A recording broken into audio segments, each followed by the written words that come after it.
sheekadan weli qofaan maqlin ma jirto. waad igu soo meeshin garaysan waa ka shalay xataa inaan dhageystay sheekadan. Please haddaad nagu cusub tahay soo dhow videogan xaqiisa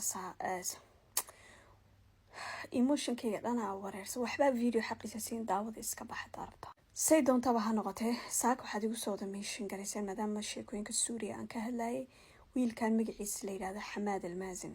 horta inna lillahi wa inna ilayhi raaji'uun. ilaahay ha u naxariisto qabrigiisa Allah waasiyo kitaabkiisana midigta Allah ka siiyo.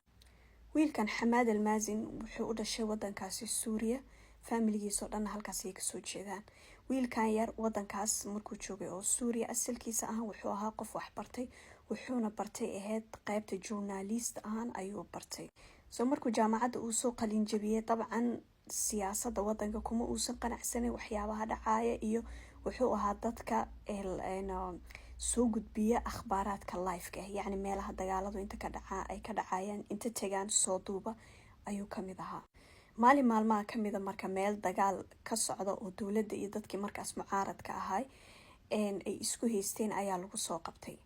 markii la soo qabtay waxaa la keenay meel xabsi ama qol madow ayaana la keenay buu yidhi 24 saac camal markii lagu hayay kadib ayaa rag ayaa ii imid indhaha la iga xiray qol interview ayaa la ii geeyay buu yidhi. qolka interviewga markii la geeyay baa waxaa la igu yiri ma taqaana reasonka aan ku soo qaban. wuxuu yiri waan ogahay. okay baa lagu yiri hadaba Mondayda waxa lagu geyn doonaa maxkamadda markii lagu geeyana waxaan rabnaa in aad dhahdid waxa la ii soo qabtay aniga oo la dagaalamay ciidanka wadanka oo bastoolado yacni ama hubaysan ayaa la ii soo qabtay in aad dhahdid. wuxuu yiri waan ka diiday waxaan ku yiri waxaanan sameeyay ama dambi aanan sameeynin ma qaadanay soo ma dhahay. okay ma dhahay aniga yes hub waan watay buu yiri laakiin hubka aan watay waxay ahayd meel yacni kaameradayda ayaa aniga hubkayga ah weligay bastoolad ma taaban si loo isticmaalana ma aqaani haddana diyaar uma ihi in aad cimrigan aanu jira yacni aan bastoolad qaato. waxay igu yidhaahdeen buu yiri waad ku qasbantahay sankaana kuu duran. almuhim markaan meeshii kula murmay baa waxay sameeyeen buu yiri afarta adin iga xireen ee weliba garbaduub ii xireen ee xabad ii seexiyeen ayaa calooshayda iyo feedhahayga ayay ku kor socdeen ayuu yiri. markaas waxaan dareemayay buu yiri feedhahayga oo jajabaayo. feedhahayga oo jajabaayo ayaan maqlayay buu yiri waxaan u maleynayay wadnahayga dhabarkayga in uu tagay. afka iyo sanka iyo dhagaha ayaan dhiig fara badan aan ka keenay buu yiri. markii ay arkeen inaan afkiya sanka iyo dhagaha aan dhiig ka keenay waxay yiraahdeen okay hadda ra'yigaagi miyuu isbedelay. waxaan ku yiri buu yiri waa dhiman karaa le maahane waxaad leedihiin qiran maayo. halkiiba igaga tageen buu yiri 48 saacadood kadib ay ii soo laabteen. haye haddana waxaan ku yiri buu yiri mowqifkaygu meeshii baa taagan kama soo tanaasulay. markaas waxay igu yiraahdeen buu yiri okay mala xanuun yar oo kale u baahan tahay. haddana mar labaad ayaa xabadkaygii ayay ku kor socdeen buu yiri. feedhahaygii oo dhan qaybo badan way jajabeen buu yiri. dan waxaa dhacday buu yiri in ay ka baqeen inaan dhinto way i qaadeen waxay i geeyeen isbitaal numberkiisa la yiraahdo buu yiri 601 kaasi marka hadda markaas soo baaray sheekada wiilkan waxaan ogaaday jeelkii aan idin sheegay sidna isbitaal u furan ba inuu yahay. waxay igu yiraahdeen buu yiri marka isbitaalkaas aan ku geeyno qaybta emergency-ga magacaaga lagu weydiin doonaa magacaagana ma sheegi kartid waa inaad sheegtaa oo dhahdaa aniga magac ma lihi laakiin numberkayga waxa weeyaan 8116 ama 8116 numberkaas sheego. nursiyaashii meeshii imaadeen markay iskaani saareen waxay sheegeen buu yiri inuu yacni feedhahaygu ay jajabeen badankoogu. waxay igu taageen buu yiri glucose marka lagu taagayo qofka waa in la raadiyaa xididkiisa. ayagoon xididkaygii raadinin ayay igu mudeen buu yiri glucose markay igu mudeen dabcan glucose dee xididka inuu raaco ama yaa loogu talagalay gacantii laygaga taagay buu yiri waxaan ku dhihi lahaye glucose way i barartay. markay i barartay wax i caawiyaan waaye buu yiri kalarkeeda gacantayda waxay noqotay blue soo gacantaas waxay ku noqday yacni 70% gacantaas wuxuu ka ahay paralyze. say doontaba ha noqotee kaadideena la siinay buu yiri xabsigaas ayaanu ku jirnay. waxaan ahayn buu yiri dadkii maalinkaas la soo qabtay aniga la soo qabanayay 150 qof anaga oo maaragtay meel xira ah iskaga joogno oo laakiin qaybta mucaaradka ah oo iska shaaxaysanayna la soo qabtay ahayd buu yiri. ay camal ayaana loo dili jiray buu yiri. neeftu markay nagu dhegta buu yidhi oon ku niraano hal mar xataa daaqad yar noo fura baa waxayna dhihi jireen buu yidhi haddaad rabtaan inaad yacni banaanka a u baxdaan dhinta kow. dad waxaan ugu jiray buu yidhi waa yeelaa, dad waxaan ugu jiray xanuunsan oo xanuunada qaar qaba, cid wax loo xeerinaya cid wax loo fiirinaya ma jirin.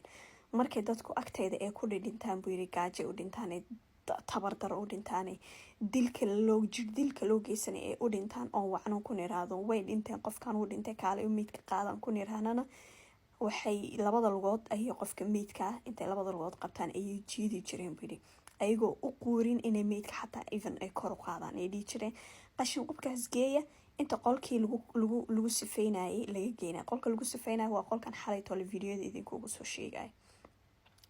aniga feedhihii markii lay kabay oon waxyar soo roonaaday baa waxaa dhacday buu yidhi haddana interview kale ila yeesho waxay yidhahdeen weli yacni ra'yigaaga ma meeshii buu taagyahay mise waad isbedesho. waxaan ku yidhi buu yidhi hadalkaygu waa meeshiisii isma bedelin.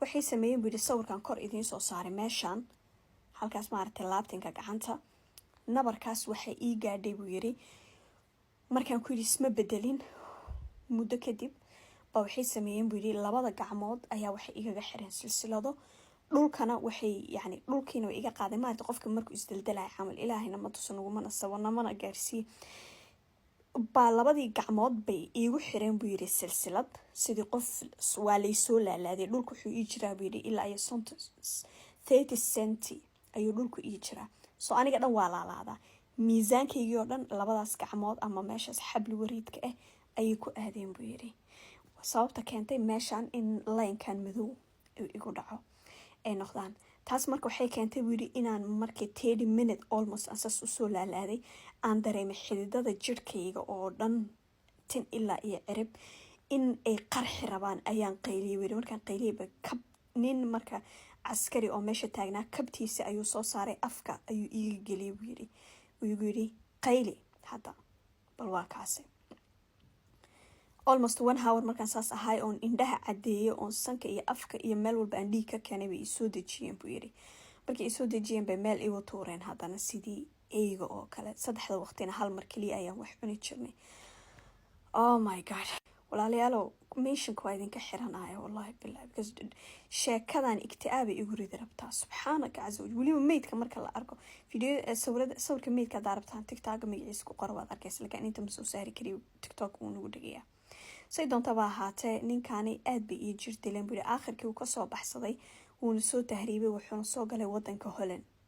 hadda marka sheekadiisa wiilkan maxaa soo laba cusboonaysay because wiilkan sanado ayaa la weysanaa markuu soo tahriibay uu wadanka Holland yimid Holland buu iska dhibay magangeliyo qaatay maadaama awalba journalist uu ahay Holland buu adi nolol ka samaystay. sawirka marka uu oynaaya ama wareysiga aad aragteen idigu soo mention garayseen waa mar laga wareysanayay nidaamka wadankaas ka jira iyo Bashar al-Assad dhibaatada uu dadka ku haayo.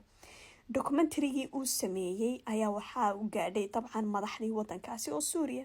markay documentary ay daawadeen baa way soo raadiyeen waxayna la galeen deal ay ku yiraahdeen okay soo laabo wadanka ku soo laabo Bashar al-Assadna maaragtay waa raali buu ka yahay adigaas leen labadiina Bashar al-Assad iyo adinkana wada hadal ayaa idin dhexmari doona familygaaga iyo walaalada iyo hooyada aabaha yani familgiisa dhana wiilka dilay waa wadankiisa sax ayaa jooga raali geli yani heshiya okay wada hadallo badan oo balamo badan laga qaaday in la dhibaateenin in asoo nabad qabo uu Suuriya ka soo bixi doono Hollandiis u soo laaban doono laakiin ay tahay maadaama documentary-gaasi wadankiisa ay ka bixinayso sawir xun oo fool xun inuu raali gelin ka bixiyo.